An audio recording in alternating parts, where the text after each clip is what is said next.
It is Monday. Da-da. And this is chapter 11 of Mrs. Frisby and the Rats of NIMH. And I was going to update your class dojo today. Looks like tomorrow.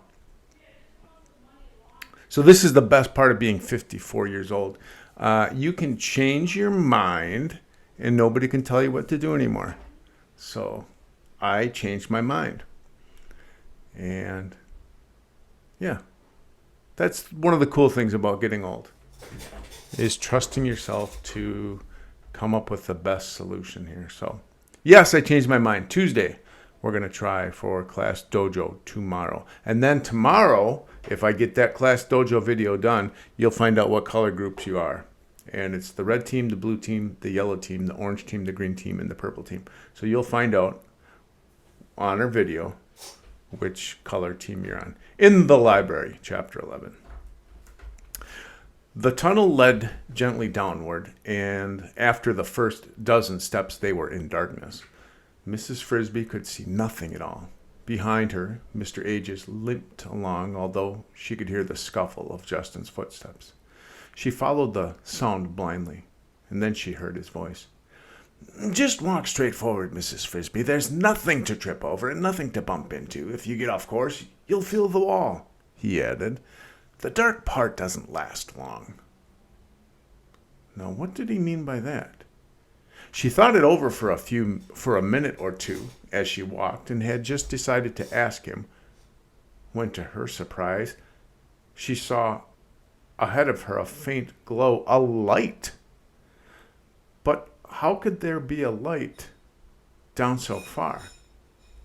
"Ah, there, we're through it," said Justin cheerfully. "I know that blackout bit must be annoying the first time, but it is necessary." "But aren't we underground?" "Ah, yes, about 3 feet down by now, I'd guess." "Then how can it be light?" "Well, I could tell you," Justin said, "but if you'll wait 15 seconds, you'll see for yourself." In a few more steps, the tunnel, Mrs. Frisby could now discern dimly its shape and direction, took a turn to the right, and she did see for herself. She stopped in astonishment. Ahead of her stretched a long, well-lit hallway. Its ceiling and walls were a smooth, curved arch, its floor hard and flat, with a soft layer of carpet on the middle. The light came from the walls, where every foot or so on both sides a tiny light bulb had been recessed, and the hole in which it stood, like a small window, had been covered with a square of colored glass, blue, green, or yellow. The effect was that of a stained glass window in sunlight. Justin was watching her and smiling. "Do you like it? The carpet and the colored glass we don't really need. Some of the wives did that on their own, just for looks. They cut the grass, believe it or not, from old bottles. The carpet was a piece of trim they found somewhere." "It's beautiful," Mrs. Frisby said. "But how—" "Well, we've had electricity for 4 years now." "Ah, 5, said Mr. H. 5, Justin said agreeably. "The lights." They were the very small, very bright, twinkling kind. "We found on trees. In fact, most of our lights come from trees. Not until after Christmas, of course, about New Year's. The big light bulbs we have trouble handling." Mrs. Frisby was familiar with electricity. Her husband, who knew all kinds of things, had once explained it to her. At night she had seen the lamps shining in Mr. Fitzgibbon's house, and at Christmas time the lights that his son strung on a pine tree outside.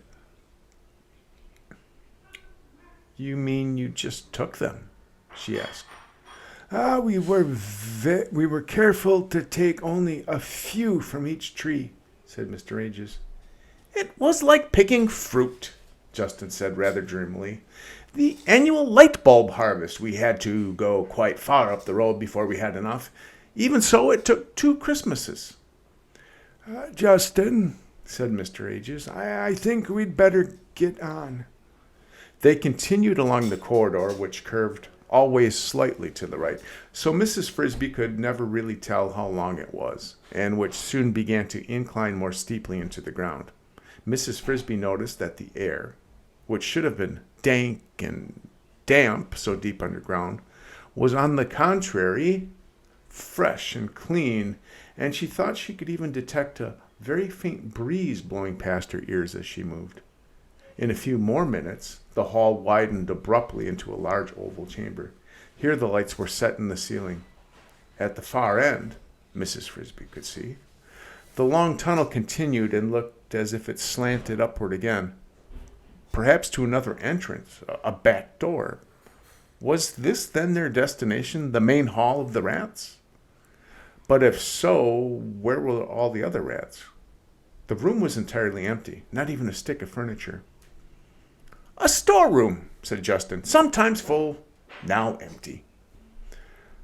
Then she saw that off one side of the chamber there was a stairway leading down, and beside it a small door. Justin led them to the door. "For freight only," he said with a grin at Mr. Ages. "But considering your limp, I think we can make an exception. The stairs wouldn't be easy." Mrs. Frisby looked at the stairway. It went down in a spiral, and each step was neatly inlaid with a rectangular piece of slate. She could not tell how far down it led, since after the first turn of the spiral she could see no more, but she had a feeling it was a long way down. As Justin said, it would be hard for Mr. Ages. Justin opened the door. It led into a square room that looked like a closet. "After you," he said. Mrs. Frisby went in, the others followed, and the door swung shut. On the wall were two knobs. Justin pushed one of them, and Mrs. Frisby, who had never been in an elevator before, gasped and almost fell as she felt the floor suddenly sink beneath her feet. Justin reached out a hand to steady her. "Oh, it's all right," he said. "I should have warned you." "But we're falling." Not quite. We're going down, but we've got two strong cables and an electric motor holding us." Still, Mrs. Frisby held her breath during the rest of the descent, until finally the small elevator came to a gentle stop and Justin opened the door. Then she breathed again and looked out. The room before her was at least 3 times as big as the one that they had just left, and corridors radiated from it in many directions as petals on a daisy. Directly opposite the elevator, an open arch led into what looked like a still larger room, seemingly some kind of an assembly hall, for it had a raised platform at one end. And now there were rats. Rats by dozens. Rats standing and talking in groups of 2s and 3s and 4s. Rats walking slowly. Rats hurrying. Rats carrying papers. As Mrs. Frisby stepped from the elevator, it became obvious that strangers were a rarity down here, for the hubbub of a dozen conversations stopped abruptly, and all heads turned to look at her. They did not look hostile, nor were they alarmed, since her two companions were familiar to them, but merely curious. And then, as quickly as it had died out, the sound of talking began again, as if the rats were too polite to stand and stare. But one of them, a lean rat with a scarred face, left his group and walked toward them. "Justin, Mr. Ages, and as I see we have a guest." He spoke graciously with an air of quiet dignity, and Mrs. Frisby noticed 2 more things about him. First, the scar on his face ran across his left eye, and over this eye he wore a black patch, fastened by a cord around his head. Second, he carried a satchel, rather like a handbag, by a strap over his shoulders. "A guest whose name you will recognize," said Justin. "She is Mrs. Jonathan Frisby. Mrs. Frisby, this is Nicodemus." "A name I recognize indeed," said the rat called Nicodemus. "Mrs. Frisby, are you perhaps aware of this? Your late husband was one of our greatest friends. You are welcome here." "Thank you," said Mrs. Frisby. But she was more puzzled than ever. "In fact, I did not know that you knew my husband, but I'm glad to hear it, because I've come to ask your help." "Mrs. Frisby has a problem," said Mr. Ages, "an urgent one." "If we can help you, we will," said Nicodemus. he asked Mr. Ages. "Can it wait until after the meeting? An hour. We were just ready to begin again." Mr. Ages considered. An hour will make no difference, I think." Nicodemus said, "Justin, show Mrs. Frisby to the library where she can be comfortable until the meeting is over." By this time, the last of the other assembled rats had made their way into a large meeting hall where they sat, facing the raised platform. Nicodemus followed them, pulling some papers and a small reading glass from the satchel at his side as he walked to the front of the room. Justin led Mrs. Frisby in another direction, down a corridor to their left, and again she had the impression of a faint, cool breeze against her face. She realized that the corridor she had walked in up above was merely a long entranceway, and that the halls around her were the rats' real living quarters. The one down which Justin led her was lined with doors, one of which was opened. "In here," he said. The room they entered was a big, square, well-lit, and had a faint, musty smell. "It's reasonably comfortable, and if you like to read," he gestured at the walls. They were lined with shelves from floor to ceiling, and on the shelves stood, Mrs. Frisby dredged in her memory, "Books," she said. "They're books." "Yes," said Justin. "Do you read much?" "Only a little," said Mrs. Frisby. "My husband taught me, and the children."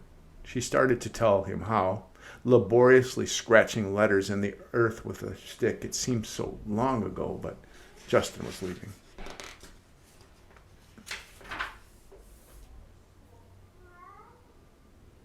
"Excuse me. I've got to go to the meeting. I hate meetings, but this one is important. We're finishing up the schedule for the plan." He pronounced it with a capital P. The plan? But he was out the door, closing it gently behind him. Mrs. Frisby looked around her. The room, the library, Nicodemus had called it, had, in addition to the shelves of books, several tables with benches beside them, and on these were stacked more books, some of them opened. Books. Her husband Jonathan had told her about them. He had taught her and the children to read. The children had mastered it quickly, but she herself could barely manage the simplest words. She had thought perhaps it was because she was older. He had also told her about electricity. He had known these things, and so, it emerged, did the rats. It had never occurred to her until now to wonder how he knew them. He had always known so many things, and she had accepted that as a matter of course, but who had taught him how to read? Strangely, it also emerged that he had known the rats. Had they taught him? What had been his connection with them? She remembered his long visits with Mr. Ages, and Mr. Ages knew the rats too. She sighed. Perhaps when the meeting was over, and she had a chance to talk to Nicodemus, and had told him about Timothy and moving day, perhaps when that was settled, he could explain all this to her. She noticed at the far end of the room a section of wall where there were no bookshelves. There was, instead, a blackboard, covered with words and numbers written in white chalk. There were pieces of chalk and an eraser in a rack at the bottom of it. The blackboard stood near the end of the longest of the tables. Was this library also used as a classroom? When she looked at the blackboard and rather laboriously read what was written on it, she saw that it was not. It was rather a conference room. At the top of the board, in large letters, were printed the words, "The Plan of the Rats of NIMH." Tomorrow, Chapter 12, Isabella. Also, if Mr. Johnson is on his game, I will share our class dojo wheel spin so you know what color team you're on when school starts. Sound good?